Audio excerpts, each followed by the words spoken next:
Moonshine Jesus, nobody's sky.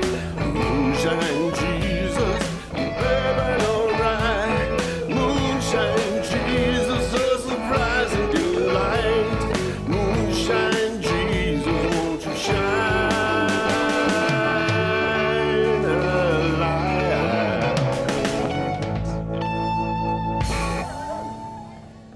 Well, hello everyone, and welcome to a live in-person recording of the Moonshine Jesus Show. We are so glad that you're here today.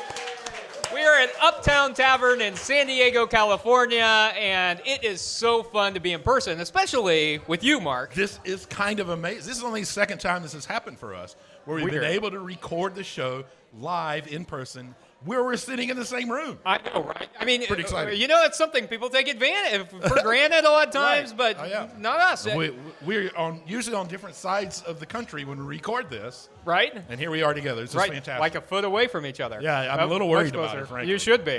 Who knows what I'm going to do, right? Exactly. So I was thinking too. Yeah.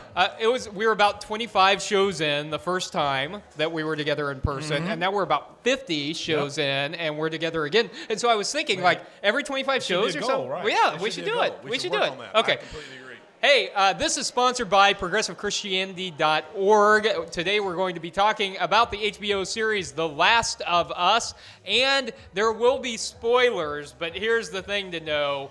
You know, there are only 2 episodes. We can't spoil much. We okay? really can't. Check us out on social media. Hey, one of our plans, one of the things we do every time that we gather is to talk about our drinks. Usually we have themed drinks, but we're at a bar. We don't necessarily have themes. Tell us about what you're drinking. Well, I ordered the Sutter Smash. In a lot of ways, there is a thing there because the infected folks in this show get smashed frequently. So They do. this is Jack Daniels in multiple ways. in multiple ways, exactly. Yeah. This is Jack Daniels lemon juice, honey, and it's all muddled with bay leaves and blackberries, and it's actually really delicious. Yeah. What are you having, man? Yeah, okay, so I'm having a mimosa, and there's a reason for this, okay? So there is, at the beginning of this, there's Right. we're starting to see infections. They're talking about how viruses are spread, and then we cut from scientists talking about the virus Absolutely. right to the scene of a kitchen, and they're drinking orange juice, vitamin C, well you know, played. like trying to build Well up played. immune systems and stuff like that. I am building up my immune system with this mimosa. I don't know if you're building up your immune system, but you're certainly building up something. BS. Maybe so. Cheers, sir. Cheers to you. Hey, cheers to Cheers all to you everybody. out Thanks there. for joining us for the Cheers. show. Thanks for being here. Hey, we're going to take a quick break. We're going to listen to our Moonshine Jesus theme again, and we'll be back to geek out a little bit about The Last of Us. Moonshine Jesus, nobody's sky. Moonshine Jesus, baby, alright. Moonshine Jesus, a surprising delight. Look at that moon. Moonshine Jesus, won't you shine a light?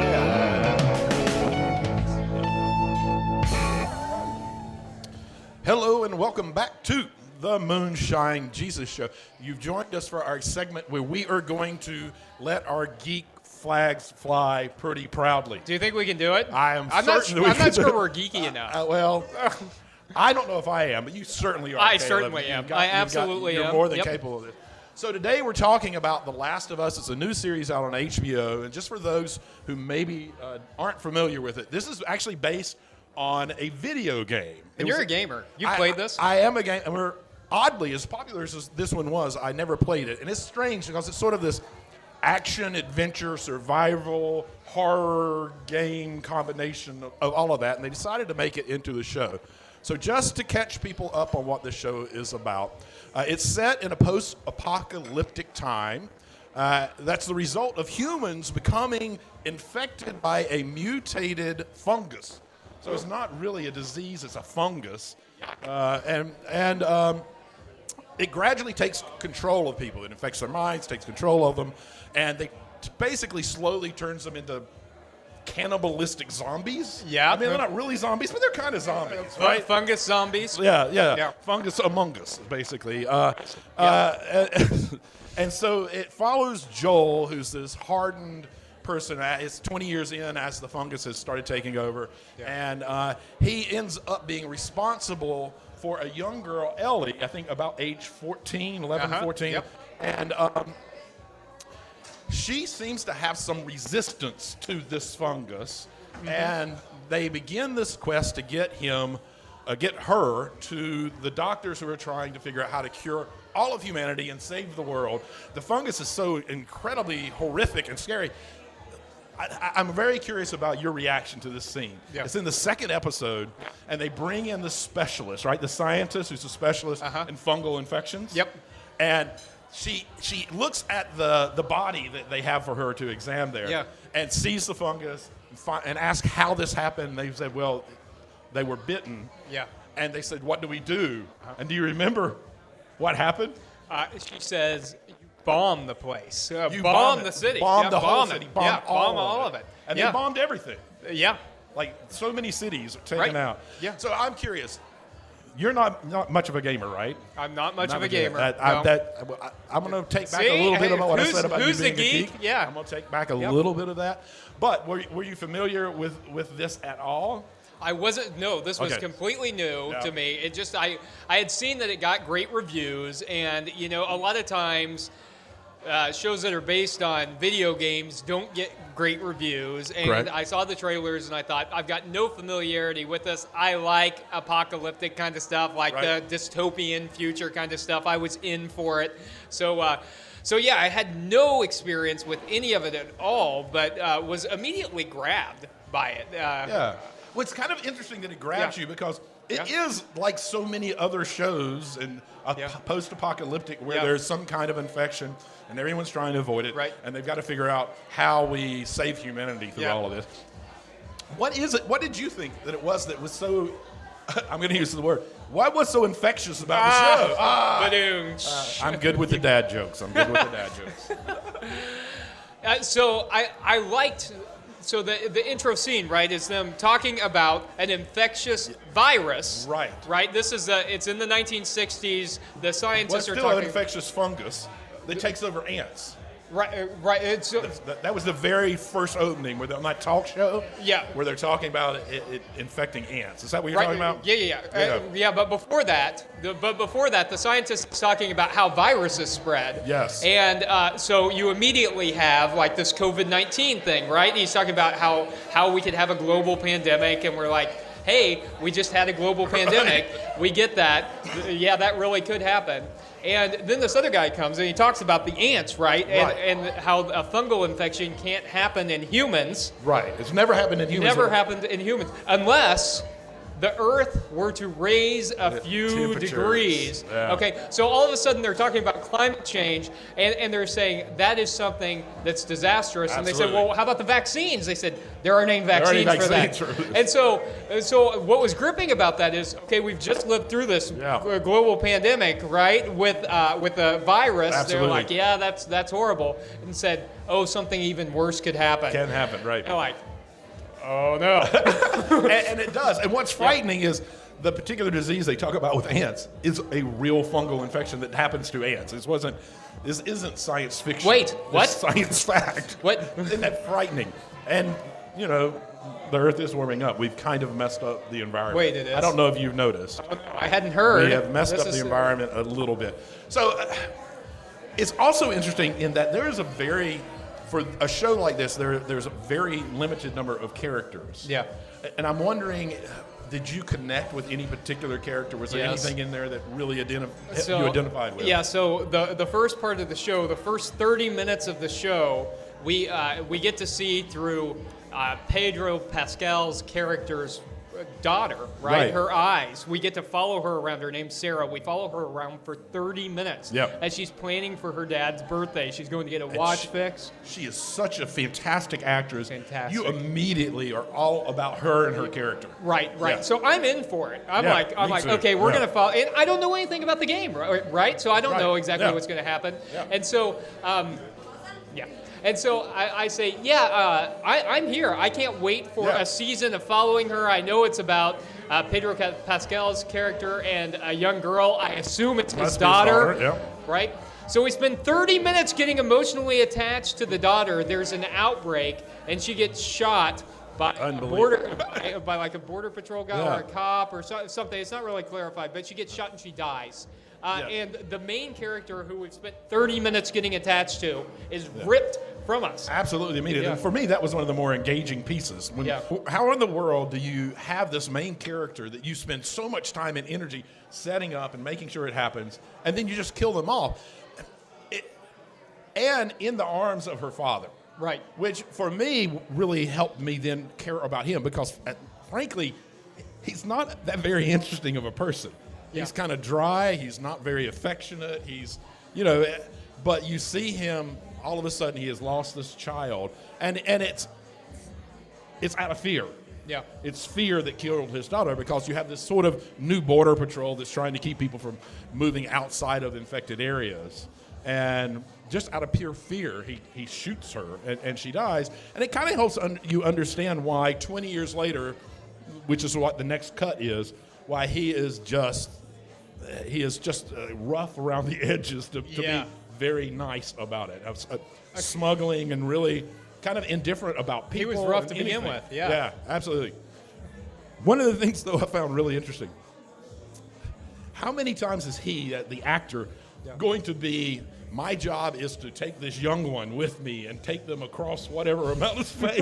I mean, she's basically a baby Yoda with an attitude, is she not? I mean, that's right. So because Pedro Pascal's in The Mandalorian, and he's taking Grogu, baby Yoda across. That's right. That is his character. That is what he's good at. That is his niche. Yeah. Pedro Pascal, he's going to take it. It really is. And he never says it, but essentially the way he kind of interacts with everybody as they're trying to figure out what they need to be doing, you can almost hear him about every other scene say, "This is the way. This is the way." That's right. Very Mandalorian. Yes. Yeah, very Mandalorian, yes. In a post-apocalyptic Earth. Yeah, absolutely. So I'm curious, Ellie, the girl who actually ends up trying to help get to the doctors to find the cure. Yeah. Have you found her to be a really engaging character so far? She's okay. So she's interesting. I don't think she's as engaging as the daughter was. And I mean, in part, we haven't really gotten to know her. She does have like a lot of attitude, and is that an understatement? No, yeah, that's very, very much an understatement. Attitude. She's got something. she does. Yeah, and it's kind of understandable. Here is a child who was orphaned at a young age, doesn't really know anything about her mom at all, and is kind of having to trust these adults that she somewhat barely knows, who are trying to basically smuggle her out of these condemned zones to get her to the doctor. Right, some kind of vaccine from her blood or something. Yeah, absolutely. We don't know, really. Right. We're waiting to find out what was really going on. Yeah. And so I'm curious as where you think this might be going, because we've only had 2 shows. You've never played the games. You've never read about the games. And all we really have seen, infectious fungus, and then all of a sudden we have to save humanity through this young girl who has as much of an attitude as the guy who's trying to rescue her or deliver her to the doctors. Well, do you know the storyline? Do you know what's going to happen? Before I guess. I know a little bit about what happens in the game line, but I am not convinced that that's what's going to happen. Okay, here's what I think is going to happen. I think I think the most of the season is going to be about the smuggling, and I think he's going to. So I saw the preview for episode 3 where they're going to meet up with the friends that they were talking about in this last episode.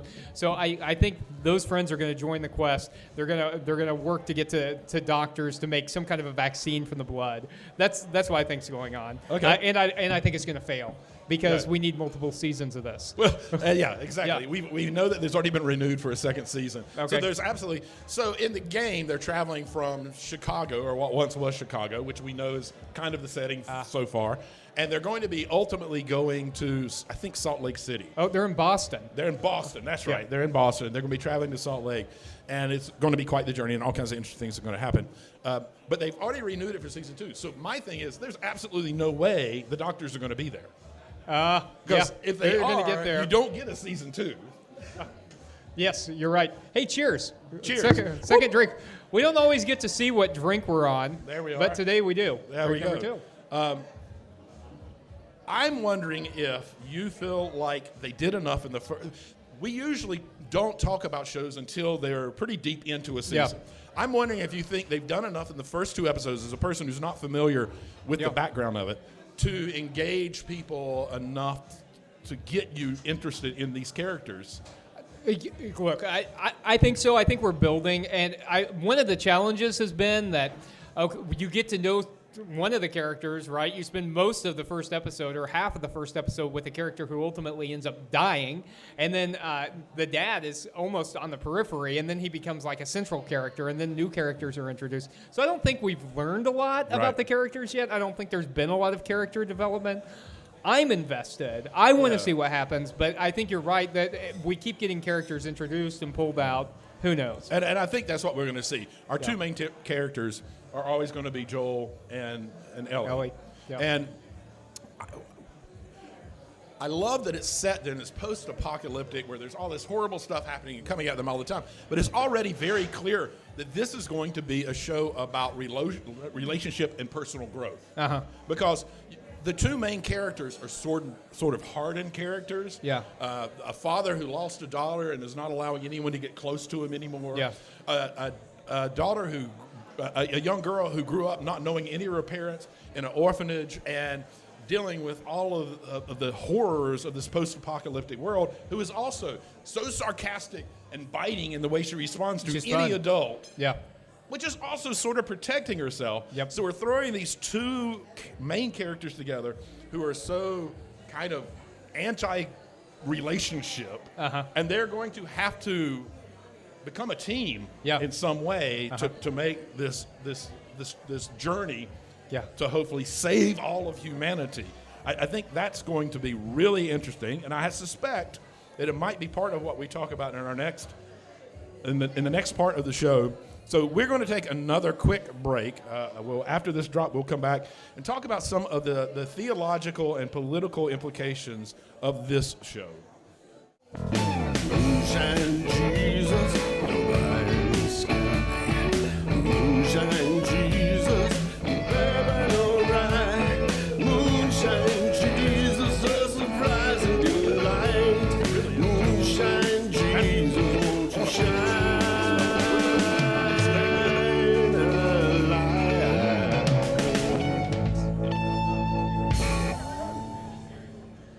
Welcome back to the Moonshine Jesus Show. We are entering our next segment where we talk about theology and politics. And so here at the Moonshine Jesus Show, one thing we try to do is we try to talk about things that are going on in pop culture, and then we try to see how they relate to faith, how they relate to the way that we live our lives. And so there is a ton in this show, which I think is one of the reasons I liked it, Mark. Yeah, it's interesting because if you just kind of sit there and just let the show happen, and don't pay too close attention, it can be just another show about surviving horrors. Yeah.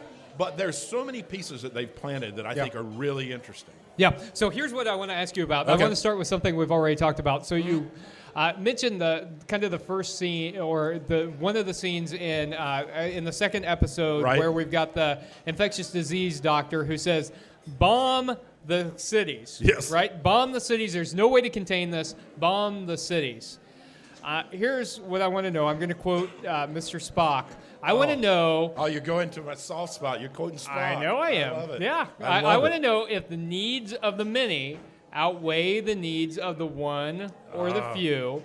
So is bombing of innocent people justified? Right. Is violence justified in this manner? And if it is something that is going to stop an outbreak? I mean, is that kind of use of force ever justified? Is this kind of justification of violence okay? Well, what do you think?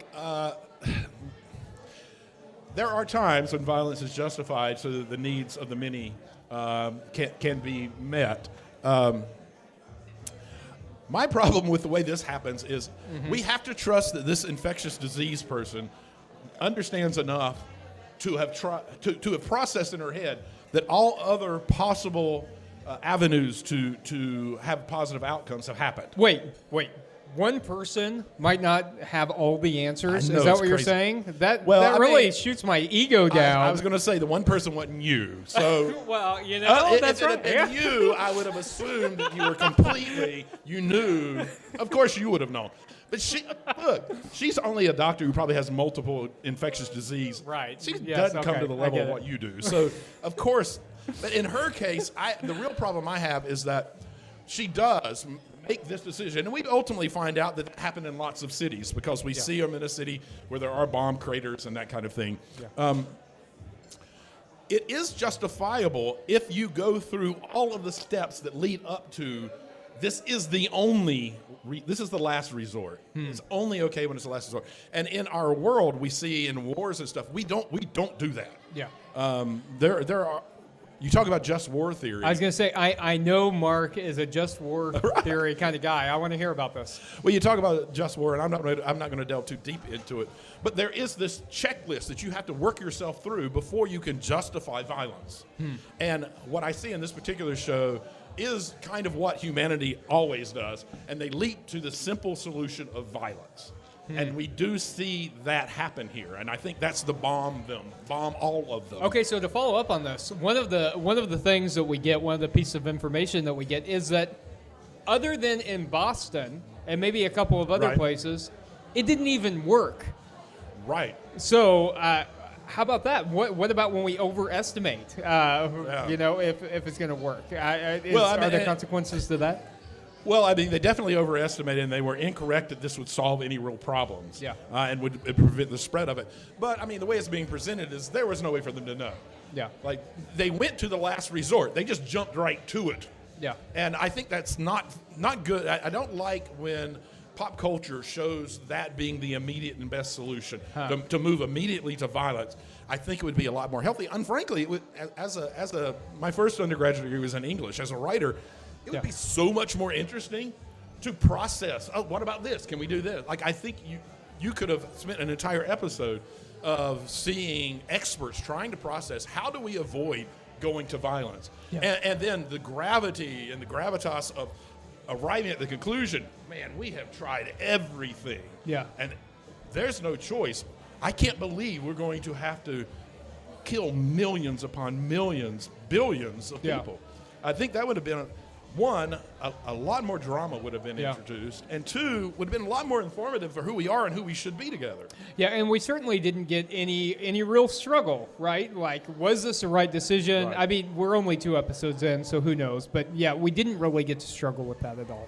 So another question I have is, this is a fungal infection, and so one thing we find out is that the fungus has infected all of this life, and it's interconnected. Yeah. Okay.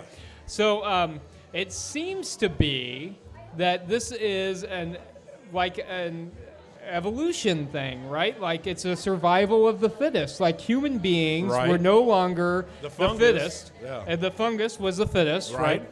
So here's what I'm wondering. Maybe not with the fungus, but will humanity ever be replaced? Okay, and so there's this theological ideal that humanity has been given a special control, like a special place, like dominion over the earth. I want to know, what would you say theologically? What would it be saying if, like, humanity were replaced, if we had this special relationship with God? What do you think about that? Well, that question, in a lot of ways, is rooted in old theology. In what the humanity's relationship with God and that God has created. Right, humanity. and so that's a lot of what people bring. A lot of people bring that to it. For me, though, I have to leap outside of those kind of expectations and understanding of a special relationship between humanity and the divine. Wait, are you saying we're not special? I'm saying you're not special. I'm not saying that we're not. I think the rest of us are probably very special. but just not me? Well, you got a bow tie, so maybe a little bit special. You at least look like you're dressed very special. Thank you. So I well, appreciate- you know, I I've got to appreciate the do work. what I can. You do what you got to do. You work with what you got. I That's get right. that. I get that. No, I mean it's pure hubris to believe that humanity will always rule the planet. And in terms of the time that the planet has been around, yeah, we're a blink. We're barely anything. Our existence is nothing. So yeah, for me, this makes a lot of sense. Yeah. I hope that they come back and do more work with. So the hubris, again, of humanity, of rising up to the top, and then not caring enough about our connectedness. We talk about how the fungus has a connection with itself and communicates within the show. I really want to see them work on talking about how our ignoring how we're connected to each other and to the environment and to created the space that will ultimately destroy. Like, we are our own worst enemies. We created the situation that will destroy us. Yeah, that's very interesting. And one of the things I thought that was also interesting about the it's fungus, right? So it's kind of a weird thing, but it's talking about interconnectedness and everything being connected. And I thought that really does kind of have a relation to kind of how we think about life and how it is that we ought to be connected. And so maybe not like the whole running and like biting people and eating people thing, but like Right. the interconnection of all creation is something Yes. that's very interesting, and particularly interesting for progressive Christian theology, I think. Yeah, absolutely. And I think it's at the core, for me at least, and it's one of the things about progressive Christianity. We have this kind of wide, big, giant tent where you can have we even make space for various understandings of who and what God is. Yeah. And for me, it is that connectedness that thrives on love and support. Yeah. That's God for me. Yeah. And so I do feel like progressive Christianity can experience a lot of positivity through a show like this that shows that if we don't recognize our connectedness to each other and to the environment, we're missing out on everything that we can be for each other and the world. I love that. I love kind of the getting rid of the old guy in the sky, especially if it's a white guy with a long white beard. Yeah. That if we're focusing more on how we're connected to each other, Yes. that's If certainly more important. If you think about it, this whole show doesn't happen if we understand how connected we are with each other and to creation. Yeah. If we really understood that that's part of what God is and what we are trying to seek out and understand, if we really truly understood that, this show makes no sense. Because all of the scenarios that set up what happens would never have happened. Never have happened, right? Because then we have a relationship with creation and we're concerned with it. So, okay, Absolutely. I want to pivot a little bit. So, on the walls in Boston, so this is after the outbreak has happened, and we have jumped forward 20 years. Right. On the walls, Okay. a phrase is scrawled. Oh, I paused it on that. Now I don't remember it. I'm going to give it to you. You got it? I'm going to give it to you. Like, I was like, wait a minute, I got to go back and see that.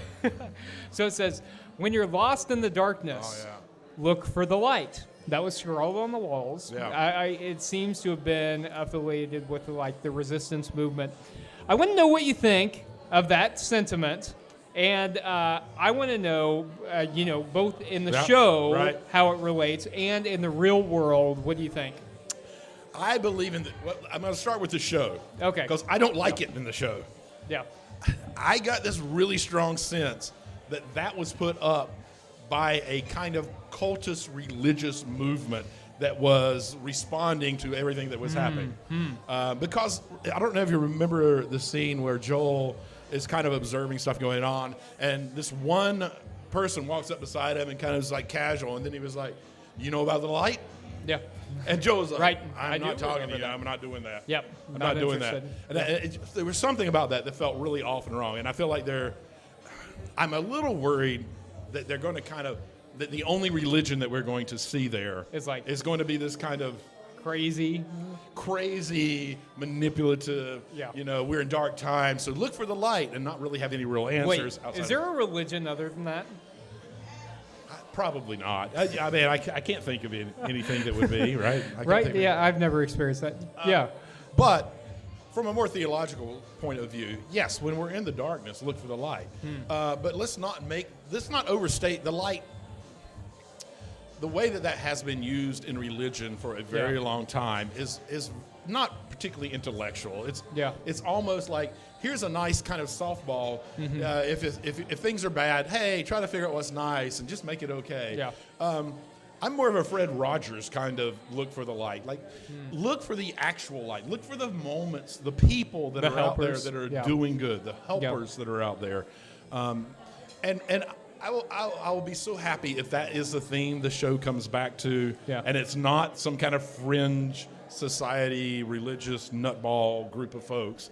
I would really love it if it is about look for the light, and the light ends up being each other and our relationship to each other and the folks that are in the world trying to be doing what is right and good. Because that is, even in today's world, what the light is, are the folks that are out there trying to break down the boundaries that other people set up, trying to break down the divisions that people create, and reconnecting us with each other and seeing the intrinsic value of every human life. Yeah, and we should also point out, I think that, this is also, I mean, the look for the light thing is also kind of a racist phrase, or at least there are racial undertones in pieces of that. And which is horrific. The things of darkness and light, and light always being good, or lighter always being good, and darker always being bad, is something that there is a lot of theologically problematic stuff with, and certainly in terms of race. And the fact that anything that is dark is housed as bad, because the reality is, in Genesis 1, the mixed mess, the darkness, the tohu wabohu, is actually an amazing thing. It's not bad. It is what all good comes out of. It is what creation comes from. Chaos is not chaotic. Chaos has a real purpose, and there's so many lessons to be learned as we experience and go through. It is part of what life is genuinely about. And so setting up that balance, I completely agree. Theologically, it's a bunch of crap. I mean, there's nothing useful or good about darkness, the way that is done. I love that. You've just changed the creation story for me, as you often do, Mark, with your theological insight. I apologize. I don't mean to do that. I love it, that all good comes out of the darkness of creation. Hey, look, I would love to sit here and talk about theology and politics of this show with you all day, because there's a lot. As long as they bring me another drink, I'll do it, man. Yeah, I know. I'm ready. But yes. I would do it. Fair enough. I would do Fair it. enough. But we've also got to get to our favorite segment, which is our last segment, and it's called the Make Me Look Stupid segment, where we get to ask each other questions, and almost always Mark makes me look stupid. Let's take a break and come back. Appreciate it. Moonshine Jesus, nobody scared. Moonshine Jesus, baby, alright. Thank you. Moonshine Jesus, a surprise and delight. Moonshine Jesus, won't you shine a light?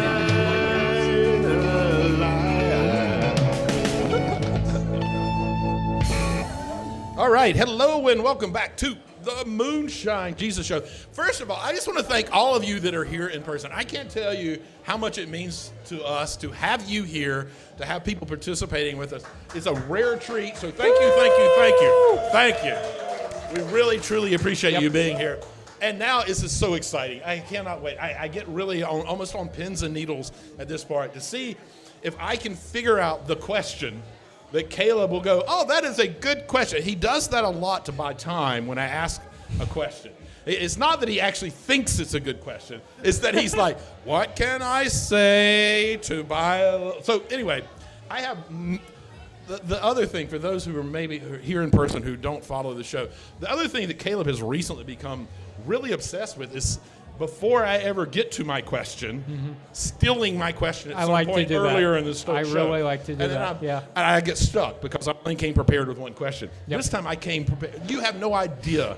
You've got 10 questions. Almost ready to 10 go. questions. Yeah. This is a simple question. There's nothing theological about it. There's nothing political about it. This is all about storyline. Okay.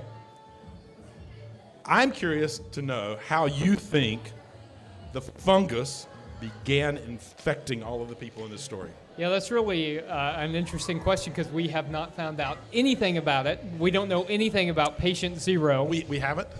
Yeah, I don't think so. I mean, we haven't found patient zero. We definitely haven't found patient zero. Yeah. But we've not found anything about... Well, other than the climate change. Other than climate change, All right? right. Like, so we know that... But that just says why the fungus developed to a point that it infected humans, right? Right. That's all it tells us. Doesn't tell us what was the mode of infection. Right. Yeah, and so I don't think we know. We don't know yet. Yeah? Yeah, but you see, I told you. I said, see, he's gonna he's gonna make me look stupid. Okay, so I want to know. All right. So, tell me, what do All you right. think? What do you think it is? I'm not sure, but Yeah. here's a theory. Yeah. And this is only going to make sense to the people who have watched the show, so I apologize to all of you who probably haven't seen it yet. So here's the thing. In the first episode, Joel is with his family. Am I using the right word, Joel, right? Joel. His name's Joel. And there's several different things that happen. Pancakes for your breakfast. I don't like pancakes. Well, we don't have pancake mix. They don't eat pancakes. Yeah. Go next door to visit the neighbors. Yeah. Oh, we're going to eat cookies. Oh, you're putting raisins in the cookies? I'm not going to eat the cookies. Yeah. Oh, as she's leaving. Oh, would you like a biscuit? These are the best biscuits in the world. Oh, I'm not eating those biscuits. Yeah. I don't like biscuits. Yeah. And they don't get infected. The people who ate the biscuits, the people who are eating the flour-based products. There was way too much focus, as a writer, there was way too much focus on avoiding anything that had flour in it. Like, why do you emphasize I'm not eating pancakes? Why do you emphasize I'm not eating those cookies? Why do you emphasize I'm not eating those See, biscuits? this is a creative writing person. So Work. I think the infection somehow came through Flour. grain-based products. How far off is that? I don't know. So that didn't occur to me at all. I'm like, she's a picky eater. I am very weird and odd. I get that. She's not interested in eating that stuff. So that's really interesting. Fungus within wheat-based products that's been able. I mean, to, why would they emphasize so much that Yeah. that this particular family, Yeah. over this period of time, is not interacting with that particular product? Yeah. I don't know. I mean, it doesn't advance the storyline if it doesn't in some way. Okay. Yeah. Well, here's the thing. We'll do a follow-up to this. So if we do things early on in the series, we do a follow-up. So we'll do a follow-up to this. At the end of this season, we will do another show. That's right. To see if. I'm going to hold you accountable. Oh gosh. So that's the thing. I'm going All to right, say, that's fair. hey, was All it right, that's flour? fair. I don't That's know. fair. That's fair. Very Yep. fair. We'll see. We'll see. We'll see. Okay. Hey, I'm going to ask you a question. I'm not worried. I'm not happy about this. I'm a little worried. Yeah. Okay, so we've just seen the scene in the intro about, kind of the fungus and how Right. it can grow into this pandemic, this global pandemic. There's nothing we can do to fight it. Right. The first people that we see infected with this fungal virus is the very religious family next door, where the woman says, people just need to get right with Jesus. Have any of you ever heard that? Have you ever been told you need to get right with Jesus? But my question, we've all heard that, but are you right with Jesus? That's what I want to know. Are you right with no? I'm kidding. No. I'm kidding. I'm absolutely kidding. No. You right with Jesus? Probably not, frankly. not the way they're mean it anyway. And then she goes further and she says, 3 nails plus 1 Oh my cross God, yes. equals forgiven. Oh my God. Right? Yeah. Hey, get the T-shirt. Get the T-shirt. Three nails. Yeah. Do you have a T-shirt that says No, I've that? seen people with a T-shirt. The bumper sticker too. North Carolina? I can't believe it. I know, it's weird. You wouldn't think. I know. Okay, so what does it say that these are the first people that are infected with the virus? Is the writer trying to say anything about religion in general, or am I reading too much into this? One, yes, you're reading too much into it. It just happens. Never. Well, I think you really are reading too much into it. But it does, though, go back to my real concern. I have a feeling that this show is going to show religion as a very monolithic kind of way of being in life, and it's going to dummy it down. It's not going to talk about the religion in the way that the folks that are here with us and the folks that listen to the show understand spirituality and spiritual community. I mean, maybe there was intent to say that approach to life is going to dummy you down to a point that you're not paying enough attention and you're going to find yourself in really bad situations. I all I can say is I hope they were right with Jesus, because they all passed away. So. They all died. Okay, I think it was actually making a commentary on anti-vaxxers who are being anti-vaxxers because of religious intent. So there was way too much focus on religion for it just to be a throwaway line. That's fair. That's very fair. So this whole scene shows this woman who is talking about religion.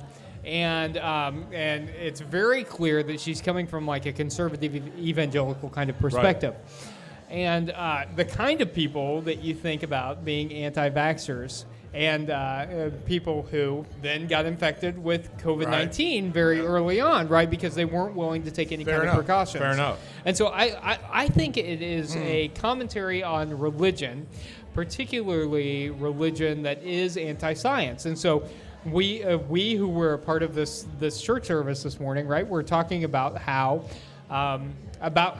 Christianity does not need to be incompatible with science, but how real, authentic Christianity can see science as a partner that asks a fundamentally different question. Yeah. Right? Because religion asks why.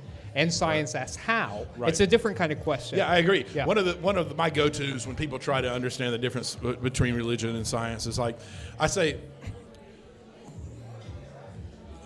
scientists, when someone says there's a kettle on the oven and it's boiling, why is it boiling? A scientist says, well, you've heated up the elements and they're speeding up and the particles are separating and there's steam that's going to ultimately be formed. Religion says there's a kettle boiling because someone wanted tea. It's like more about the personal relationship and the practicality of life and who we are together. That's very interesting. I love it. Is it? I don't know. I think it is. So I think we are going to have to wait until later in the season to see if you actually maybe look stupid or not. Fair enough. I'm going to, like I said, I'm going to hold you accountable to that. I want to say. I hope you do. Yeah. And I don't think there's any way to really know if that was a commentary on anti-vaxxers or not. You sold me, man. You really completely sold me on it. Yeah, okay. Well, see, I take that as a victory. I'm going to take it as a win. You're the all-knowing Caleb. We know that you are the one person who knows everything, so it's not surprising. Unlike that person with multiple degrees, who told us, bomb them all. That's right. Okay, hey, we don't yet have a theme for next week, I don't think. We do not. But we'll post it on social media later in the week, so watch out for that. It has been so fun, Mark, to be here in person with you and to be with all of you folks who are here at Uptown Tavern. Thank you for being here. We appreciate you. Thanks for being at church. Thanks for coming here. And we'll plan to see you on the next episode of The Moonshine Jesus Show. Woo!